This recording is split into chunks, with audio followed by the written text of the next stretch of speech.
I'm gonna try again. We're gonna start over. And we're gonna try to take a little rewind back, take a step back, try a different approach.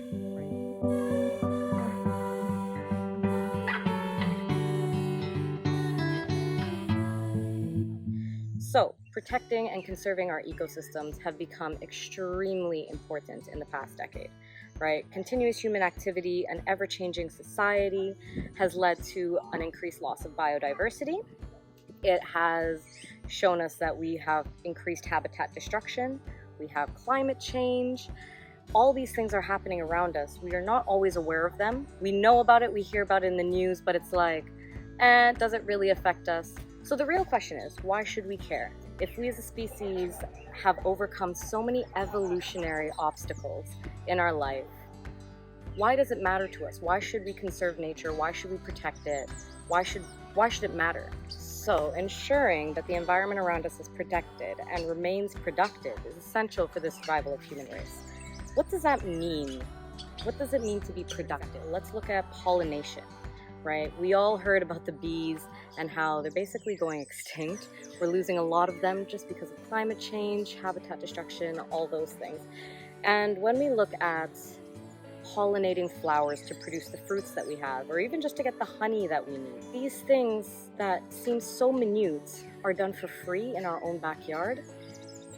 And if it's not available to us because of all the changes that we have done, ignoring the environment around us, we're going to have to start creating it synthetically.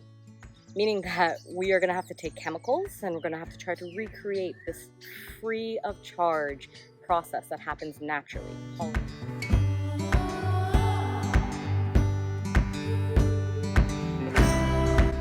Right, so why Conservation Connected, right? Why that change? Originally, for those of you who have been with me for the past year, would have known that prior to this change, it was Nature Nurtured. The reason I had named it that, when I was 12 years old, I was in a cottage, I had wrote a poem named Nature Nurtured, and I hope that by naming my channel that, I was able to highlight a message that really resonated with me at the time, which was Mother Nature nurtures us. It provides everything we need to survive, to thrive, daily, right, on an everyday basis. And in turn, as a mother does with their child and the child gets older, the child then cares for the mother, as we should nature. Right. So through my various travels, which I've been doing a lot of, I'm currently in Trinidad, which is where I'm residing, hopefully for a good while. I have noticed and continue to notice that people have disconnected from nature, right? I mean, how can we not be connected to nature, right? It's surrounding us, it's all around us, but down everything that we get, down to our food, our clothes, the drugs that we use, it comes from the natural resources that the earth provides us, right? But people have been moving to more cosmopolitan areas, big cities, for improved opportunities, better livelihoods. And in other words, we've segregated ourselves from nature.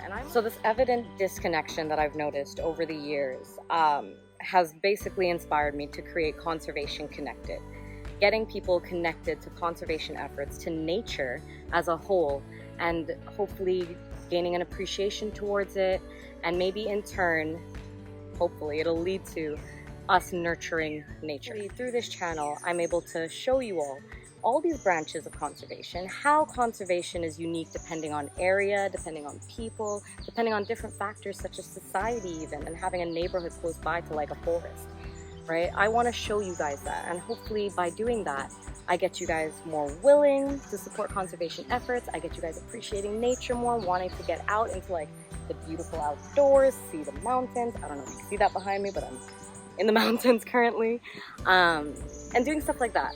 So I want to take it slow.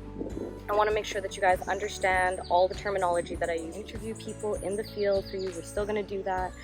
I'm going to start opening a new series, which is going to be Controversies in Conservation, where I'm going to be the host of that and kind of discuss the different controversies we have, the different topics. I'll present you with the pros, with the cons, and hopefully give you some insight. So that way we can make more informed decisions as well about the conservation that we support. So join me on this journey once again, and if you've been here already, welcome back. I'm glad to have you along with me again, and thank you for supporting me still. Don't forget to like, subscribe, comment. and welcome to Conservation Connected.